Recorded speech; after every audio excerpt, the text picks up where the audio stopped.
Namaste children. Let us continue discussing this 1 and 2 marks questions. Mooladharagalida no sources, no history. Why?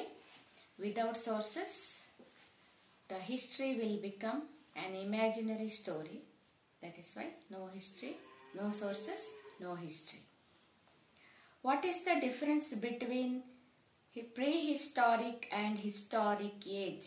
Historic age and prehistoric age. The period where the written records are not available is known as prehistoric age. The period where the written records are available is known as historic age. Mention any two uses of coins in the construction of history. Two uses, any two uses you have to write. Coins help ಒಂದನೇದಾಗಿ coins help us to understand the period, the dynasty, economic condition, script and language. Second point, they also give us information regarding the artistic abilities, etc. Why are the inscriptions the most reliable sources in the construction of history?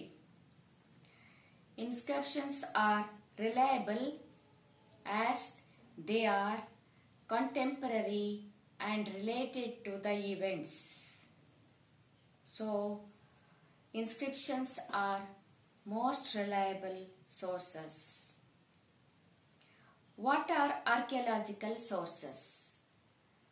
Archaeological sources are the remains of the past human life and activities. ಹಿಂದಿನ ಜನರ ಜೀವನಕ್ಕೆ ಸಂಬಂಧಿಸಿದ ವಸ್ತುಗಳು. Human life and activities.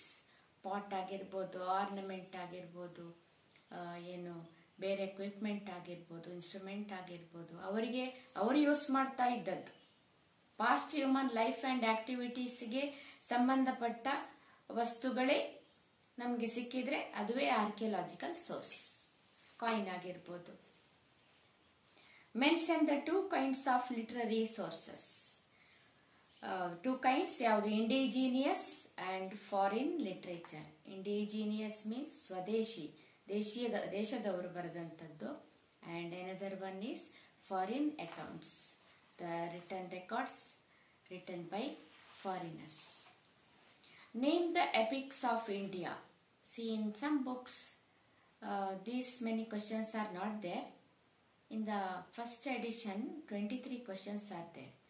Later in the textbook some questions are not there, but I don't know which are the questions, but I am going to tell all the questions. I think this is not there. If it is not there also, it is okay. Important matter only, that is you can learn it. Name the epics of India. Ramayana and Mahabharata. Epics means Mahakavyaгаlu. Mention the works of Aryabhata. Aryabhata's many works are there. Here you can mention only two works, and Surya Siddhanta and Romaka Siddhanta. Works of Aryabhata, Surya Siddhanta and Romaka Siddhanta. Name any two Chinese pilgrims who visited India. Mainly 3 Chinese pilgrims are there, and you have to write any two. So you can write Fahian and Huinsang. Fahian and Huinsang. Name any two foreigners who visited Vijayanagara Empire. Vijayanagara ಸಾಮ್ರಾಜ್ಯವನ್ನು ಮೊನ್ನೆ meet ಮಾಡಿದವರು ಆಗಿರಬೇಕು ಅವರು. So any two Barbosa of Portugal and Nicotin of Russia you can write. ಎರಡು ಬರೀಲಿಕ್ಕೆ Barbosa of Portugal and Nicotin of Russia. Okay, let me tell it in Kannada also. ಮೂಲಾಧಾರಗಳಿಲ್ಲವೇ ಆಧಾರಗಳಿಲ್ಲದೆ ಇತಿಹಾಸವಿಲ್ಲ ಏಕೆ? ಆಧಾರಗಳಿಲ್ಲದಿದ್ದರೆ ಇತಿಹಾಸವು ಕೇವಲ ಕಾಲ್ಪನಿಕ ಕಥೆಯಾಗಬಹುದು. ಆದುದರಿಂದ ಆಧಾರವಿಲ್ಲದೆ ಇತಿಹಾಸವಿಲ್ಲ. ಇತಿಹಾಸ ಮತ್ತು ಇತಿಹಾಸ ಪೂರ್ವ ಕಾಲಗಳ ನಡುವಿನ ವ್ಯತ್ಯಾಸವೇನು? ಲಿಖಿತ ಮೂಲಾಧಾರಗಳು ಲಭ್ಯವಿಲ್ಲದ ಕಾಲವನ್ನು ಇತಿಹಾಸ ಪೂರ್ವ ಕಾಲ ಎಂದು ಕರೆಯುತ್ತೇವೆ. ಲಿಖಿತ ಮೂಲಾಧಾರಗಳು ಲಭ್ಯವಿರುವ ಕಾಲವನ್ನು ಇತಿಹಾಸ ಕಾಲ ಎಂದು ಕರೆಯುತ್ತೇವೆ. ಸರಿಯಾಗಿ ಅರ್ಥ ಮಾಡಿಕೊಳ್ಳಿ. ಲಿಖಿತ ಮೂಲಾಧಾರಗಳು ರಿಟರ್ನ್ ರೆಕಾರ್ಡ್ಸ್ ಇದ್ದ ಕಾಲ ಇತಿಹಾಸ ಕಾಲ, ರಿಟರ್ನ್ ರೆಕಾರ್ಡ್ಸ್ ಲಿಖಿತ ಮೂಲಾಧಾರಗಳು ಲಭ್ಯವಿಲ್ಲದ ಕಾಲ ಇತಿಹಾಸ ಪೂರ್ವ ಕಾಲ. ಇತಿಹಾಸ ರಚನೆಯಲ್ಲಿ ನಾಣ್ಯಗಳಿಂದಾಗುವ ಯಾವುದಾದರೂ 2 ಉಪಯೋಗಗಳನ್ನು ತಿಳಿಸಿ. ನಾಣ್ಯಗಳು ಕಾಲ, ರಾಜವಂಶ, ಆರ್ಥಿಕ ಸ್ಥಿತಿ, ಧರ್ಮ, ಲಿಪಿ, ಭಾಷೆಗಳನ್ನು ತಿಳಿಯಲು ಸಹಾಯ ಮಾಡುತ್ತದೆ. ಅಂದಿನ ಜನರ ಲೋಹವಿದ್ಯೆ, ಕರಕೌಶಲ್ಯ, ಬಿರುದುಗಳು, ವ್ಯಾಪಾರ ಸಂಬಂಧಗಳು, ರಾಜ್ಯದ ಮೇರೆಗಳು, ಇದರ ಬಗ್ಗೆ ಎಲ್ಲ ತಿಳಿಲಿಕ್ಕೆ ಸಾಧ್ಯ ಆಗ್ತದೆ, ಮಾಹಿತಿ ನೀಡುತ್ತದೆ. ಇತಿಹಾಸ ರಚನೆಯಲ್ಲಿ ಶಿಲಾಶಾಸನಗಳು ಅತ್ಯಂತ ನಂಬಲರ್ಹವಾದ ಆಧಾರಗಳಾಗಿವೆ. ಏಕೆ? ಶಿಲಾಶಾಸನಗಳು ಸಾಮಾನ್ಯವಾಗಿ ಘಟನೆಗಳಿಗೆ ಸಮಕಾಲೀನವಾಗಿರುತ್ತವೆ. ಅವುಗಳು ಘಟನೆಗಳಿಗೆ ನೇರ ಸಂಬಂಧವನ್ನು ಹೊಂದಿರುತ್ತವೆ. ಆದುದರಿಂದ ಶಿಲಾಶಾಸನಗಳು ಅತ್ಯಂತ ನಂಬಲರ್ಹವಾದ ಆಧಾರಗಳಾಗಿವೆ. ಸಾಹಿತ್ಯ ಆಧಾರದ 2 ಪ್ರಮುಖ ಪ್ರಾಕಾರಗಳು ಯಾವುದು? ರಿಟರ್ನ್ ರೆಕಾರ್ಡ್ಸ್ ಪ್ರಮುಖ ಯಾವುದು? ದೇಶೀಯ ಸಾಹಿತ್ಯ ಆಧಾರಗಳು ಪ್ರಾಕಾರಗಳು, ಎರಡನೇದು ವಿದೇಶೀಯ ಬರವಣಿಗೆಗಳು. ದೇಶೀಯ ಸಾಹಿತ್ಯ ಆಧಾರಗಳು, ವಿದೇಶೀಯ ಬರವಣಿಗೆಗಳು ಎರಡನೇದು. ಭಾರತದ ಮಹಾಕಾವ್ಯಗಳನ್ನು ತಿಳಿಸಿ. ರಾಮಾಯಣ ಮತ್ತು ಮಹಾಭಾರತ. ಆರ್ಯಭಟನ ಕೃತಿಗಳನ್ನು ಹೆಸರಿಸಿ. ಸೂರ್ಯ ಸಿದ್ಧಾಂತ, ರೋಮಕ ಸಿದ್ಧಾಂತ. ಭಾರತಕ್ಕೆ ಭೇಟಿ ನೀಡಿದ ಯಾರಾದರೂ 2 ಚೀನಿ ಯಾತ್ರಿಕರನ್ನು ಹೆಸರಿಸಿ. ಫಾಹಿಯಾನ್, ಹುಯೆನ್ಸಾಂಗ್. ಇನ್ನೊಬ್ಬ ಇದ್ದಾನೆ ಇತ್ಸಿಂಗ್.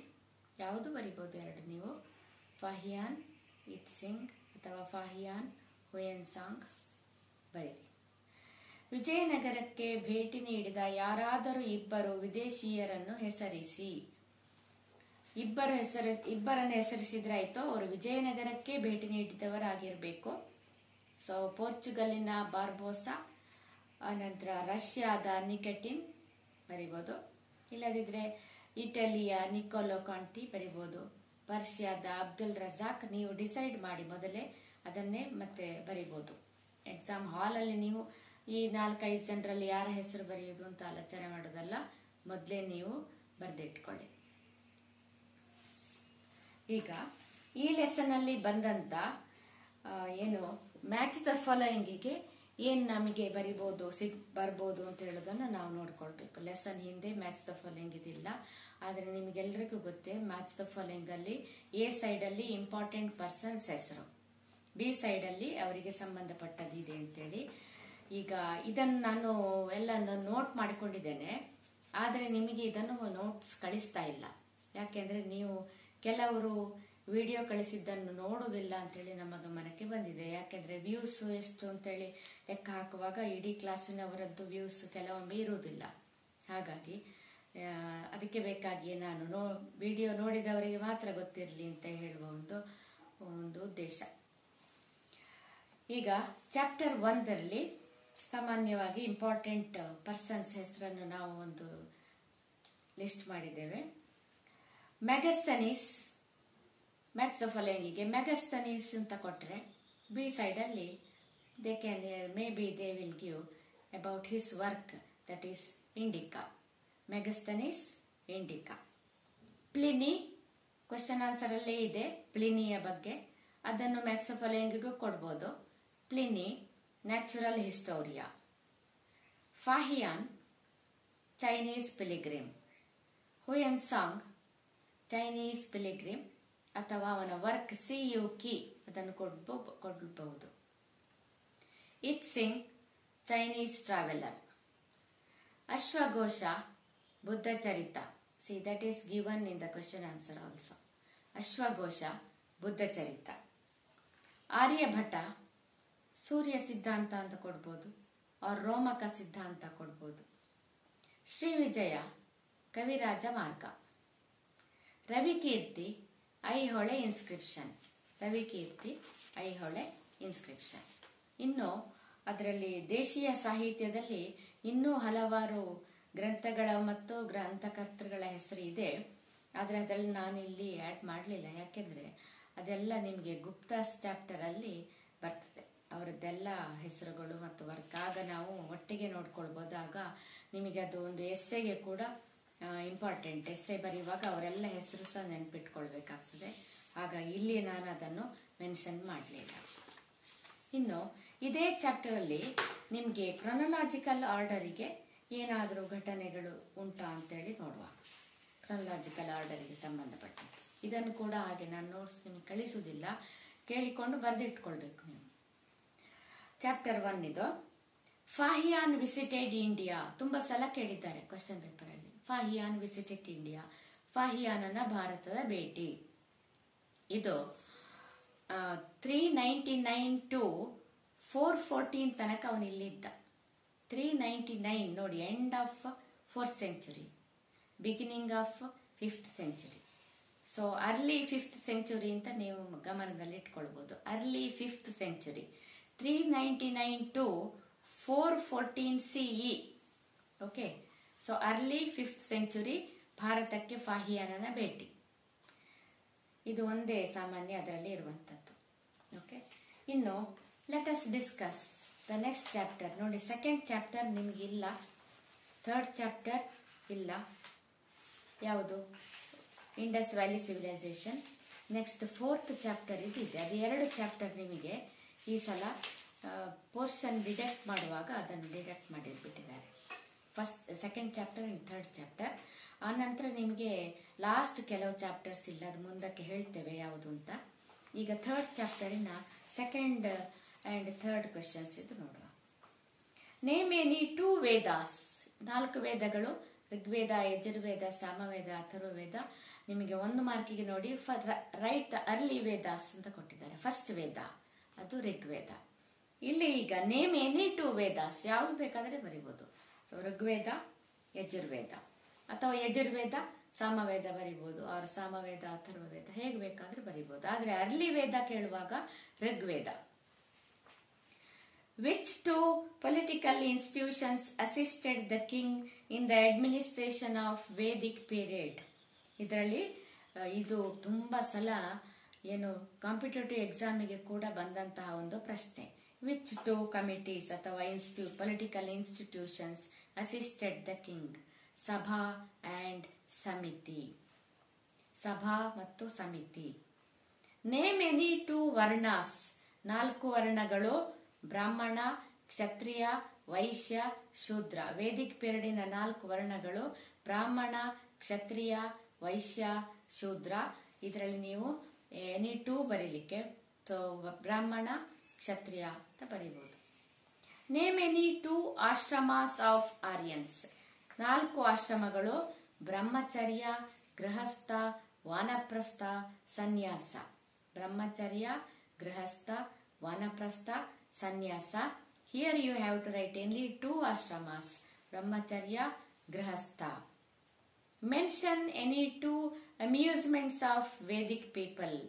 ಅವರ ಖುಷಿಗಾಗಿ ಏನ್ ಮಾಡ್ತಾ ಇದ್ರು ಅವರ ಅಮ್ಯೂಸ್ಮೆಂಟ್ಸ್. The 2 amusements of Vedic people were gambling and chariot racing. Name any 2 learned women of the Vedic period. ತುಂಬಾ ಸಲ ಕೇಳಿದ್ದಾರೆ ಈ ಪ್ರಶ್ನೆ. ಈ ವೇದಿಕ್ ಪೀರಿಯಡಿನ ಲರ್ನೆಡ್ ವಿಮೆನ್ ಹೆಸರು ತುಂಬಾ ಹೆಸರಿದೆ. ನೀವು ಗಾರ್ಗಿ ಮತ್ತು ಲೋಪಾಮುದ್ರ ಬರೀಬಹುದು. ಗಾರ್ಗಿ ಅಂಡ್ ಲೋಪಾಮುದ್ರ. ಓಕೆ, ಕನ್ನಡ ನೋಡುವ.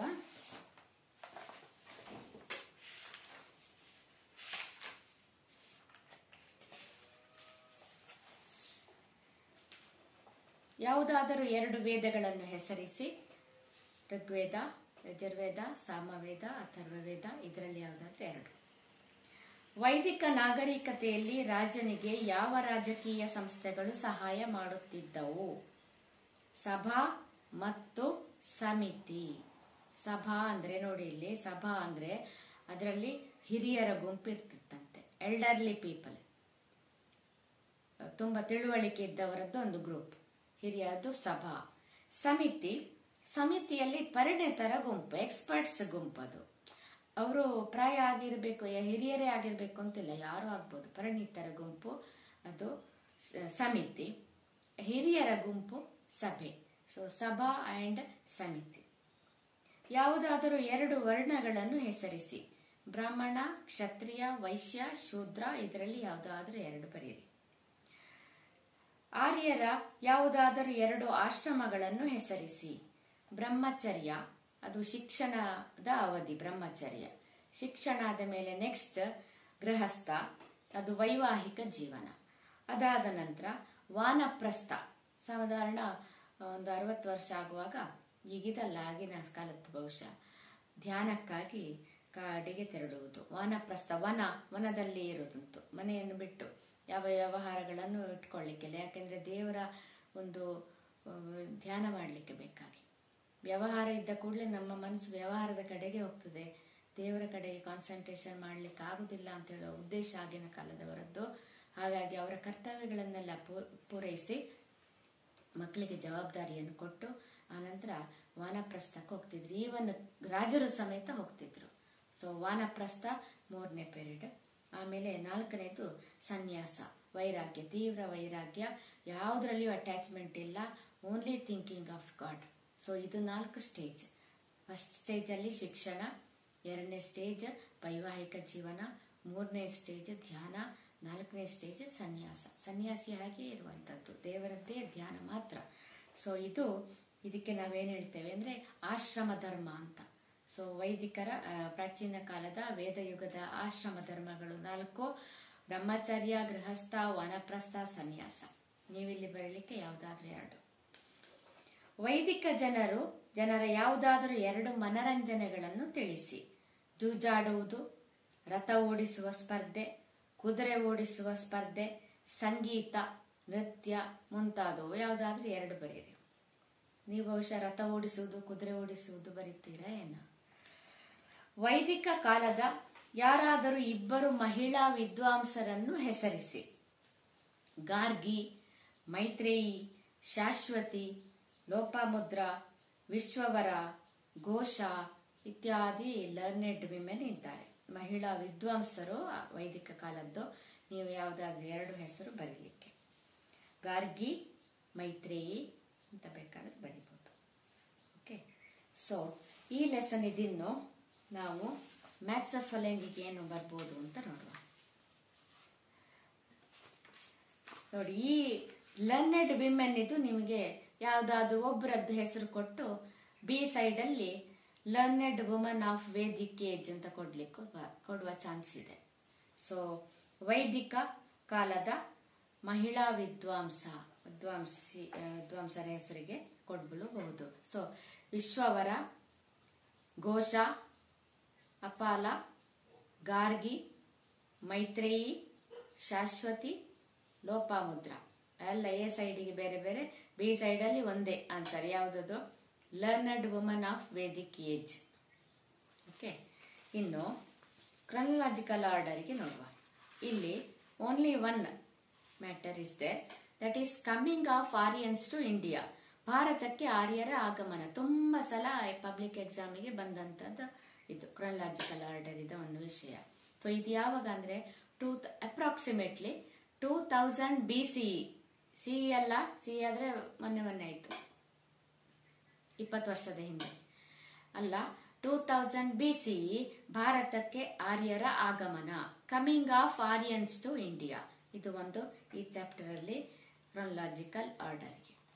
ಇನ್ನು ನೆಕ್ಸ್ಟ್ ನಾವು 3rd ಚಾಪ್ಟರ್ 4.2 ಹೋಗುವ. ಅದು rise of new religions.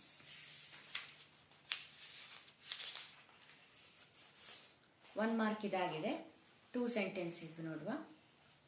Who are the parents of Vardhamana. ಇಲ್ಲಿ ಈಗ 2 ವರ್ಡ್ ಅಲ್ಲಿ ಬರೆದ್ರಾಯ್ತು. King Siddhartha, queen Trishaladevi. ನೆನ್ಪಿಟ್ಕೊಳ್ಳಿಕ್ಕೆ ಸುಲಭ ಉಂಟು ನಿಮಗೆ. ಇಲ್ಲಿ ಮಹಾವೀರನ ತಂದೆ ಹೆಸರು, ಗೌತಮ ಬುದ್ಧನ ಮೊದಲ ಹೆಸರು ಪೂರ್ವಾಶ್ರಮದ ಹೆಸರು ಸಿದ್ಧಾರ್ಥ, ಮಹಾವೀರನ ತಂದೆ ಹೆಸರು Siddhartha. So king Siddhartha, queen Trishaladevi. Mention any 2 among the 3 Ratnas of Vardhamana. Okay, right knowledge, right faith, ಸಮ್ಯಕ್ ಜ್ಞಾನ, ಸಮ್ಯಕ್ ದರ್ಶನ, ಸಮ್ಯಕ್ ಚಾರಿತ್ರ ಅಂತ, conduct. So right conduct, right faith, right knowledge, ಯಾವ್ದಾದ್ರೂ 2 ಬರೀಲಿಕ್ಕೆ. Where were Jaina councils held, ಎಲ್ಲಿ ಅಂತ ಕೇಳಿದ್ದವ್ರು, ಯಾವಾಗ ಅಂತಲ್ಲ. ಜೈನ ಕೌನ್ಸಿಲ್ಸ್ ಆರ್ ಹೆಲ್ಡ್ ಎಲ್ಲಿ? ಎರಡೇ ಕೌನ್ಸಿಲ್ಸ್. ಒಂದು ಪಾಟಲಿಪುತ್ರ, ಎರಡನೇದು ವಲ್ಲಭಿ in Gujarat. 2 Jaina councils, one is in Pataliputra, another one in Vallabhi in Gujarat. Which are the sects of Jainism? 2 ಪಂಗಡಗಳು, ಶ್ವೇತಾಂಬರಾಸ್ and ದಿಗಂಬರಾಸ್. ಇಲ್ಲಿಗ ನೋಡಿ, ಬುದ್ಧಿಸಂ ಇದು 2 ಪಂಗಡ ಇದೆ, ಹಿನಯಾನ ಮತ್ತು ಮಹಾಯಾನ. ಇಲ್ಲಿ ಸ್ಟೂಡೆಂಟ್ಸ್ ಕೆಲವು ಸಲ ಕನ್ಫ್ಯೂಸ್ ಆಗಿ ಬಿಡುವಂಥದ್ದು. ಜೈನ ಪಂಗಡ ಕೇಳಿದ್ರೆ ಬೌದ್ಧ ಪಂಗಡ ಬರೆಯುವಂಥದ್ದು. ಈಗ ನಿಮ್ಮ ಸೀನಿಯರ್ಸ್ ಏನ್ ಮಾಡಿದ್ದಾರೆ, ಒಂದು ಉಪಾಯ ಮಾಡಿದ್ದಾರೆ. ಜೈನಿಸಂ ಅಲ್ಲಿ ಈಗ ಪಂಗಡಕ್ಕೆ ನೋಡಿ, ಜೈನ ದಿಗಂಬರರು ಅಂತ ನಾವು ಕೇಳಿದ್ದೇವೆ. ದಿಗಂಬರ ಸನ್ಯಾಸಿಗಳು ಬಟ್ಟೆ ಹಾಕುದಿಲ್ಲ, ಅವರಿಗೆ ದಿಕ್ಕುಗಳೇ ಬಟ್ಟೆ. ಅದಕ್ಕೆ ನೋಡಿ ದಿಗಂಬರ, ದಿಕ್ ಅಂಬರ, ದಿಕ್ ಅಂದ್ರೆ ದಿಕ್ಕುಗಳೇ, ಅಂಬರ ಅಂದ್ರೆ ಬಟ್ಟೆ.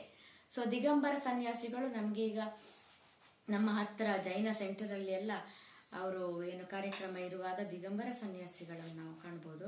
ಸೊ ಜೈನರು ದಿಗಂಬರ ಶ್ವೇತಾಂಬರ ಅಂತ ನೆನ್ಪಿಟ್ಕೊಳ್ಳಿಕ್ ಸುಲಭ. ದಿಗಂಬರ ಅಂತ ಶಬ್ದ ಗೊತ್ತಾದ್ರೆ ನಿಮಗೆ. ಸೊ ಜೈನ ಧರ್ಮದ ಪಂಗಡಗಳು ದಿಗಂಬರರು ಮತ್ತು ಶ್ವೇತಾಂಬರರು. ಶ್ವೇತ ಅಂದ್ರೆ ಬಿಳಿ ಬಟ್ಟೆ ಧರಿಸುವವರು. 2 ಪಂಗಡ. ಒಂದು ಪಂಗಡದವರು ಶ್ವೇತ ಬಟ್ಟೆ, ಸನ್ಯಾಸಿಗಳು, ಸಾಮಾನ್ಯರಲ್ಲ. ಶ್ವೇತ ಬಟ್ಟೆ ಅಂದ್ರೆ, ಶ್ವೇತ ಅಂದ್ರೆ ವೈಟ್ ಕ್ಲೋಸ್. ಇನ್ನೊಂದು ದಿಗಂಬರ, ದಿಕ್ಕು ನಾನಾಗ್ಲೇ ಹೇಳಿದೆ, ದಿಕ್ಕುಗಳೇ ಅಂಬರ. ಶ್ವೇತಾಂಬರಾಸ್ ಅಂಡ್ ದಿಗಂಬರಾಸ್ ಅಥವಾ Digambaras and Shvetambaras. Who are the parents of Buddha? King Shuddhodana, queen Mayadevi. King Shuddhodana, queen Mayadevi. Mention any 2 of the noble truths preached by Buddha. ನಿಮಗೆ ಅದು ಗೊತ್ತು, ಬುದ್ಧನ 4 ಆರ್ಯ ಸತ್ಯಗಳು, noble truths. Life is full of sufferings. ಯಾವುದು ರೂಟ್ ಕಾಸ್ ಈ ಸಫರಿಂಗ್ಸ್ಗೆ? Desire is the root cause for the suffering. ಇಲ್ಲಿ 2 ಆಯ್ತು, 4 ಇದೆ, 2 ಬರೀಲಿಕ್ಕೆ. ನೇಮ್ ಎನಿ 2 ಕಿಂಗ್ಸ್ ಹೂ ಪ್ಯಾಟ್ರನೈಸ್ಡ್ ಬುದ್ಧಿಸಂ. ನಾವು ಅಶೋಕನನ್ನು ಬಿಡುವಾಗಿಲ್ಲ.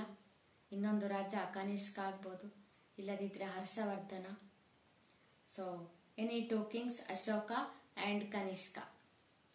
Mention any 2 of the 3 ಪಿಟಕಾಸ್.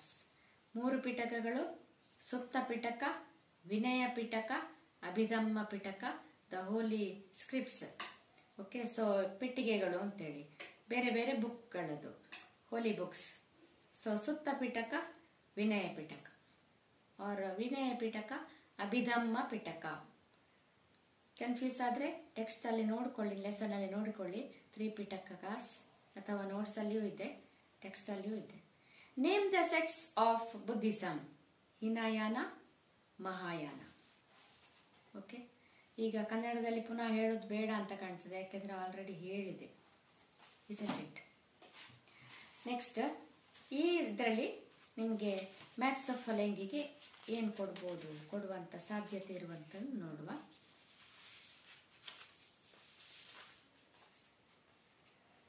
ಇದರಲ್ಲಿ 3 ವಿಷಯ. First Tirthankara, 23rd Tirthankara, 24th Tirthankara. First Tirthankara Gautama Mahavira ಅಲ್ಲ, ಕನ್ಫ್ಯೂಸ್ ಮಾಡಿಕೊಳ್ಬೇಡಿ. First Tirthankara Rishabhanatha. So a column ಅಲ್ಲಿ they can give Rishabhanatha and the B column first Tirthankara ಅಥವಾ founder of Jainism. Founder of Jainism ಕೂಡ ಮಹಾವೀರ ಅಲ್ಲ, Rishabhanatha. Next Parshvanatha. Parshvanatha 23rd Tirthankara. Vardhamana Mahavira 24th Tirthankara. ಈಗ ನಿಮಗೆ ಅವರು ಕೆಲವೊಮ್ಮೆ 1 ಮಾರ್ಕಲ್ಲಿ ಕೇಳ್ತಾರೆ, ಹೂ ಈಸ್ ದ 23rd ತೀರ್ಥಂಕರ ಅಥವಾ who is the first tirthankara. 24th tirthankara ನಿಮಗೆ ಕನ್ಫ್ಯೂಷನ್ ಇಲ್ಲ, Vardhamana Mahavira is the 24th tirthankara. ಆದರೆ ಈ 21st ಮತ್ತು 23rd ತೀರ್ಥಂಕರನಿಗೆ ನಿಮಗೆ ರಿಷಭನಾಥ ಆರ್ ಪಾರ್ಶ್ವನಾಥ ಅಂತೇಳಿ ಒಂದು ಕನ್ಫ್ಯೂಷನ್ ಬರ್ತದೆ. ಆಗ ನಿಮಗೆ ನೆನ್ಪಿಟ್ಕೊಳ್ಳಿಕ್ಕೆ ನಾನು ಒಂದು ಕ್ಲೂ ಹೇಳ್ತೇನೆ. ಪಾರ್ಶ್ವನಾಥ ನೋಡಿ, ಆಲ್ಫಾಬೆಟಲ್ಲಿ ಪಾರ್ಶ್ವನಾಥ 23rd, ಸ್ವಲ್ಪ ಡಿಸ್ಟರ್ಬ್ ಆಯ್ತು ಎಡೆಯಲ್ಲಿ, ಸಾರಿ. ನೋಡಿ, ರಿಷಭನಾಥ, ಪಾರ್ಶ್ವನಾಥ ಆಲ್ಫಾಬೆಟಿಕಲ್ ವೈಸ್ ಅಲ್ಲಿ ಯಾವ್ದು ಫಸ್ಟಿಗೆ ಬರ್ತದೆ? MNOPQR, PQR, P ಫಸ್ಟ್ ಬರೋದಲ್ವಾ? ಆದ್ರೆ ಇಲ್ಲಿ P ಫಸ್ಟಿನವನು ಅಲ್ಲ, 23rd ಅಂತ ನೆನ್ಪಿಟ್ಕೊಳ್ಳಿ. R ಆಲ್ಫಾಬೆಟಿಕಲ್ ವೈಸ್ R ಮತ್ತೆ ಬರೋದು, ಆದ್ರೆ ಇಲ್ಲಿ ತೀರ್ಥಂಕರ ಫಸ್ಟ್ R ರಿಷಭನಾಥ, 23rd ಪಾರ್ಶ್ವನಾಥ. ಹಾಗೆ ನಿಮ್ಮ ಸೀನಿಯರ್ಸ್ ಒಂದು ಟೆಕ್ಸ್ಟ್ ಮಾಡಿದ್ದದು. ಸೊ ಫಸ್ಟ್ ತೀರ್ಥಂಕರ ಪಾರ್ಶ್ವನಾಥ ಅಲ್ಲ, ಆಲ್ಫಾಬೆಟಿಕಲ್ ವೈಸ್ R ಮತ್ತೆ ಬರೋದು, ರಿಷಭನಾಥ ಫಸ್ಟ್ ತೀರ್ಥಂಕರ. ಸೊ ಇದು 3 ನಿಮ್ಗೆ ಮ್ಯಾಥ್ಸ್ ಆಫ್ ಫಾಲೋಯಿಂಗ್ ಬರಬಹುದಷ್ಟೇ. ಆಮೇಲೆ ಇದನ್ನು ಕೊಡ್ಬೋದು, ಯಾರು ಗೊತ್ತಾ? Gautama Buddha, founder of Buddhism. ಇನ್ನು ಕ್ರೊನಾಲಜಿಕಲ್ ಆರ್ಡರ್ಗೆ ಕೆಲವು ಜಾಸ್ತಿ ಉಂಟು ನೋಡಿ, ಸರಿ ನೆನಪಿಟ್ಕೊಳ್ಳಿ, ತುಂಬಾ ಸಲ ಬಂದಂಥದ್ದು. ಒಂದು ಬರ್ತ್ ಆಫ್ ಮಹಾವೀರ ಕೊಡ್ಬೋದು. Birth of Mahavira 599 BCE. Nirvana of Mahavira 527 BCE. Then first Jaina council ಮತ್ತೊಂದು second Jaina council. First Jaina council 300 BCE. Second Jaina council 512 CE. ತುಂಬಾ ಗ್ಯಾಪ್ ಇದೆ, ಅದು 300 BCE, ಇದು 512 CE. ಪ್ರಶ್ನೆಯಲ್ಲಿ ಕೇಳಿದ್ದಾರೆ ಎಲ್ಲಿ ಆದದ್ದು ಅಂತ. First one in Pataliputra, second one in Vallabhi in Gujarat. ಈಗ ಇಲ್ಲಿ ಕ್ರೊನಾಲಜಿಕಲ್ ಆರ್ಡರಿಗೆ ಆಗುವ ಎಲ್ಲಿ ಅಂತ ಬರೋದಲ್ಲ, ನಿಮಗೆ ಗೊತ್ತು, ಅದರ ಇಯರ್ ಬರುವಂತದ್ದು. ಅದು ನಮ್ಗೆ ಸಾಧಾರಣ ಯಾವಾಗ ಅಂತ ಗೊತ್ತಿರಬೇಕು. ನಾವು ಬರೀಲಿಕ್ಕಿಲ್ಲ ಅಲ್ಲಿ, ನೆನ್ಪಿಟ್ಕೊಳ್ಳಿ. ಕ್ರೊನಾಲಜಿಕಲ್ ಆರ್ಡರ್ ಅಲ್ಲಿ you need not write the year there, but ನಿಮಗೆ ಅದನ್ನ ಆರ್ಡರ್ ವೈಸ್ ಬರಲಿಕ್ಕೆ ಅಂದಾಜು ಅದರ ಟೈಮ್ ಗೊತ್ತಿರಬೇಕು, ಇಯರ್ ಗೊತ್ತಿರಬೇಕು. So first Jaina council 300 BCE, second Jaina council 512 BCE. ಇನ್ನು ನೆಕ್ಸ್ಟ್ ಗೌತಮ ಬುದ್ಧ ಲೆಸನ್ ಅಲ್ಲಿ birth of Gautama Buddha 583 BCE. ಇನ್ನು ಇಲ್ಲಿ 4 ಇದೆ, first Buddhist council, second Buddhist council, third Buddhist council, fourth Buddhist council. First Buddhist council 483 BCE, second 383 BCE. ನೆನ್ಪಿಟ್ಟುಕೊಳ್ಳಿಕ್ಕೆ ನೋಡಿ, 100 ವರ್ಷ gap. 483 BCE, 383 BCE. ಇನ್ನು third one 250 BCE. ನಿಮ್ಮ ಸೀನಿಯರ್ಸ್ ನೆನ್ಪಿಟ್ಕೊಂಡದ್ದು ಹೇಗೆ ಗೊತ್ತಾ? 500ರ ಅರ್ಧ. 483, 383, ಆಮೇಲೆ 500ರ ಅರ್ಧ. 500ರ ಅರ್ಧ ಎಷ್ಟು? 250 BCE. ಇದು 3 ಕೂಡ BCಯಲ್ಲಿ. ಲಾಸ್ಟ್ ಫೋರ್ತ್ ಬುದ್ಧಿಸ್ಟ್ ಕೌನ್ಸಿಲ್ ಇನ್ CE 102 CE. ಸೊ ಜಪಸರದಲ್ಲಿ ಎಷ್ಟು? 101, 108, ಇಲ್ಲಿ 102 CE, 102 CE. ಸೊ ಇದಿಷ್ಟು ನೀವು ನೆನ್ಪಿಟ್ಕೊಳ್ಬೇಕಾದದ್ದು. ತುಂಬಾ ಸಲ ನೋಡಿ, ಬರ್ತ್ ಆಫ್ ಮಹಾವೀರ ಬಂದಿದೆ, ಬರ್ತ್ ಆಫ್ ಗೌತಮ ಬುದ್ಧ ಬಂದಿದೆ, ಬುದ್ಧಿಸ್ಟ್ ಕೌನ್ಸಿಲ್ಸ್ ಬಂದಿದೆ, ಜೈನ ಕೌನ್ಸಿಲ್ಸ್ ಬಂದಿದೆ. ಹಾಗಾಗಿ ನೀವು ಯಾವುದನ್ನು ಸಹ ಇಲ್ಲಿ ಬಿಡುವಾಗಿಲ್ಲ. ಮತ್ತು ಈ ಎಕ್ಸಾಮ್ಗೆ ಕೂಡ ಕ್ರಾನಲಾಜಿಕಲ್ ಆರ್ಡರ್ ಈಗ ಬಂದ ನಮಗೇನು ಚಾಪ್ಟರ್ ಆಗಿದೆ ಅದರಿಂದಲೇ ಕೊಡಬೇಕಾಗ್ತದಲ್ವ. ಹಾಗಾಗಿ ಅದನ್ನು ಸರಿಯಾಗಿ ಗಮನದಲ್ಲಿ ಇಟ್ಕೊಳ್ಳಿ. ಇನ್ನು ಲಾಸ್ಟ್ ಚಾಪ್ಟರ್, ಅದು 4.3 ಮೌರ್ಯಾಸ್ ನೋಡು.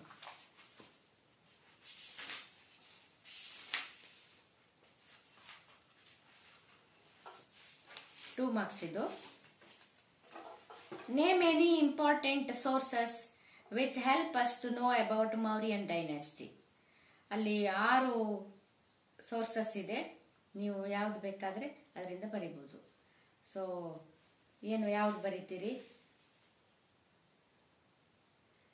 ಮೆಗಸ್ತನೀಸ್ ಇಂಡಿಕಾ, ಕೌಟಿಲ್ಯಾಸ್ ಅರ್ಥಶಾಸ್ತ್ರ ಬರಿಬಹುದು. Name any 2 places where Ashokan inscriptions have been found in Karnataka.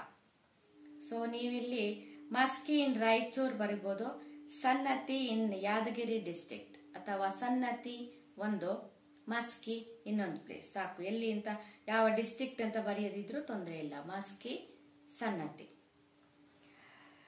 Which is the what is the importance of Musky Edict? ಏನದರದ್ದು importance? The Musky Edict refers to the king of Devanampriya Ashoka. Refers to the king of Devanampriya Ashoka.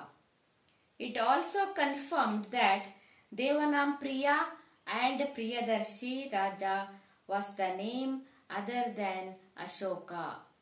ಎರಡು ಕೂಡ ಅಶೋಕನೇ. ದೇವನಾಂಪ್ರಿಯ ಅಂದ್ರು ಅಶೋಕನೇ, ಪ್ರಿಯದರ್ಶಿ ಅಂದ್ರು ಅಶೋಕನೇ ಅಂತೇಳಿ ನಮಗೆ Maski edit ಇಂದ ಗೊತ್ತಾದದ್ದು.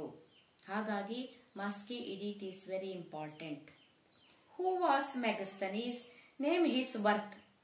ಮೆಗಸ್ತನೀಸ್ was the ambassador of ambassador of Seleucus to the court of Chandragupta Maurya.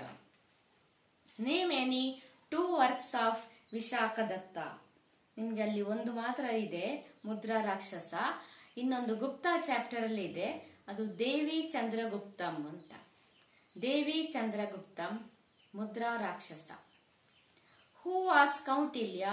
Which is his famous work? ತುಂಬಾ ಸಲ ಬಂದಂತಹ ಪ್ರಶ್ನೆ. Kautilya was A famous States man of ancient India. Okay. ಆಮೇಲೆ which is his famous work? ಅರ್ಥಶಾಸ್ತ್ರ. Which ruler appointed Dharma Mahamatras? What was their duty? King Ashoka. ಯಾರು appoint ಮಾಡಿದ ಧರ್ಮ ಮಹಾಮಾತ್ರರನ್ನು? King Ashoka. ಆಮೇಲೆ what was their duty? Their duty was to spread dharma among the people. Name any 2 important rulers of Satavahana. ಬೇಡ, ಅದೇ ಆಗ್ಲಿಲ್ಲ ನಿಮಗೆ syllabus. ಆಯ್ತು, ಈಗ ಕನ್ನಡ ನೋಡುವ.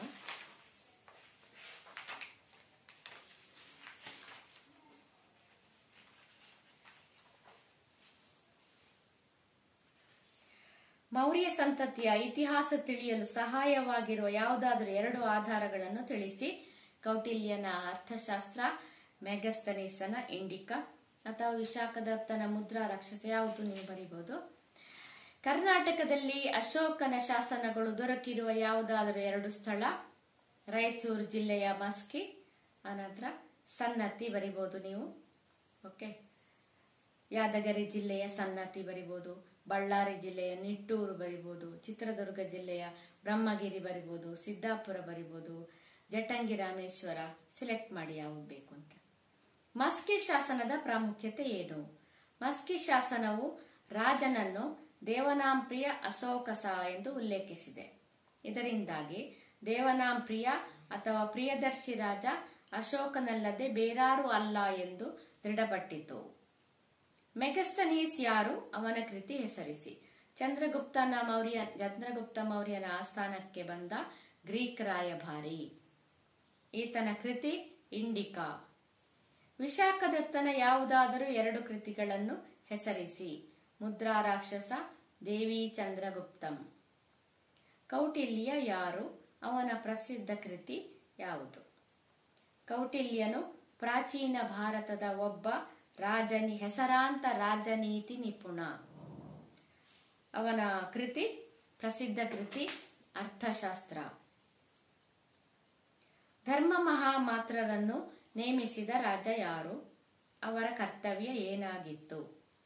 ನೇಮಿಸಿದ ರಾಜ ಯಾರು? ಅಶೋಕ. ಆಮೇಲೆ ಅವರ ಕರ್ತವ್ಯ ಏನು ಅಂದ್ರೆ ಜನರಲ್ಲಿ ಧರ್ಮ ಪ್ರಚಾರ, ಮಹಿಳೆಯರ ರಕ್ಷಣೆ ಮತ್ತು ಧರ್ಮ ಜಾಗೃತಿಗೊಳಿಸುವುದು ಧರ್ಮ ಮಹಾಮಾತ್ರರ ಕರ್ತವ್ಯವಾಗಿತ್ತು. ಓಕೆ. ಈಗ ಇದರಲ್ಲಿ ಕ್ರೊನಾಲಜಿಕಲ್ ಆರ್ಡರ್ ನೋಡುವ. ನಾವು ಮ್ಯಾಥ್ಸ್ ಆಫ್ ಫಾಲೋಯಿಂಗ್ ನೋಡುವ. ಫಸ್ಟ್ ಲಾಸ್ಟ್ ಚಾಪ್ಟರ್ ಇದು. ವಿಶಾಖದತ್ತ ಕೇಳ್ಬೋದು. ವಿಶಾಖದತ್ತ ಮುದ್ರಾ ರಾಕ್ಷಸ, ಕೌಟಿಲ್ಯ ಅರ್ಥಶಾಸ್ತ್ರ, ಅಶೋಕ ದೇವನಾಂಪ್ರಿಯ ಅಥವಾ ಅಶೋಕ ಪ್ರಿಯದರ್ಶಿ ಅಥವಾ ಅಶೋಕ ದಿ ಕಳಿಂಗ ವಾರ್ ಅಂತೇಳಿ ಕೊಡ್ಬೋದು. ಯಾವ ಸಾಧ್ಯತೆ ಉಂಟು ಅಂತೇಳಿ ಎಲ್ಲ ನಾವು ನೋಡ್ಕೊಳ್ಬೇಕು. ಓಕೆ. ಆಮೇಲೆ ಕಾಲಾನುಕ್ರಮದ್ದು ಮೌರ್ಯ ಸಾಮ್ರಾಜ್ಯ ಸ್ಥಾಪನೆ ಸಾ.ಶ.ಪೂ. 324. ಮೌರ್ಯ ಸಾಮ್ರಾಜ್ಯ ಪತನ the end of Mauryan empire 180 BCE. ಆಮೇಲೆ ಚಂದ್ರಗುಪ್ತ ಮೌರ್ಯನ nirvana of Chandragupta Maurya 300 BCE. Then ಅಶೋಕನ ಅಧಿಕಾರ ಸ್ವೀಕಾರ coronation of Ashoka. It has come in many question papers. Coronation of ಅಶೋಕನ ಅಧಿಕಾರ ಸ್ವೀಕಾರ 273 BCE. ಆಮೇಲೆ ಅಶೋಕನ ಕಿರೀಟ ಧಾರಣೆ, ಅಧಿಕಾರ ಸಿಕ್ಕೋದು 273 ಅಲ್ಲಿ, ಕಿರೀಟ ಧಾರಣೆ ಅಂದ್ರೆ ಕೊರೊನೇಷನ್ 269 BCE. ಕಳಿಂಗ ವಾರ್, ಕಳಿಂಗ ಯುದ್ಧ 261 BCE. ಇದು ಎಷ್ಟೋ ಕ್ವಶನ್ ಇಯರ್ ಅಲ್ಲಿ ಬಂದಂತ ಇದು ಒಂದು ಕ್ರೊನಾಲಜಿಕಲ್ ಆರ್ಡರ್ ನ item. The Kalinga war 261 BCE. ಇನ್ನು ಥರ್ಡ್ ಬುದ್ಧಿಸ್ಟ್ ಕೌನ್ಸಿಲ್ ಆಲ್ರೆಡಿ ನಾವು ನೋಡಿ ಆಯ್ತು. ಥರ್ಡ್ ಬುದ್ಧಿಸ್ಟ್ ಕೌನ್ಸಿಲ್ ಯಾವಾಗ ಆದದ್ದು ಅಂತ. First one 483, second one 383, third one 500 ಅಂತ 250 BCE. That was conducted by Ashoka. So ಈ ಚಾಪ್ಟರ್ ಅಲ್ಲಿ ಪುನಃ ನಾನು ಹೇಳ್ತಾ ಇರುವಂತದ್ದು ಮೂರನೆಯ ಧರ್ಮ ಸಮ್ಮೇಳನ, ಬೌದ್ಧ ಧರ್ಮ ಸಮ್ಮೇಳನ 250 BCE. ಓಕೆ.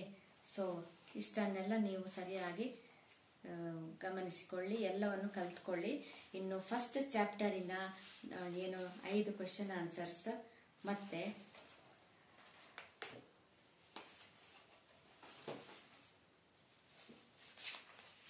ಬಹಳ ಇಂಪಾರ್ಟೆಂಟ್ ಅದು ಫಸ್ಟ್ ಚಾಪ್ಟರ್. ಇದು ನಾನು ಆಲ್ರೆಡಿ ನಿಮಗೆ ಅವಾಗಲೇ ಹೇಳಿ ಆಗಿದೆ, ಪುನಃ ಹೇಳ್ತಾ ಇದ್ದೇನೆ. ಯಾಕೆಂದ್ರೆ ಅದರಲ್ಲಿ ಯಾವುದಾದ್ರೂ ಒಂದು ಕೊಡ್ತಾರೆ ಪ್ರತಿ ಸಲವೂ.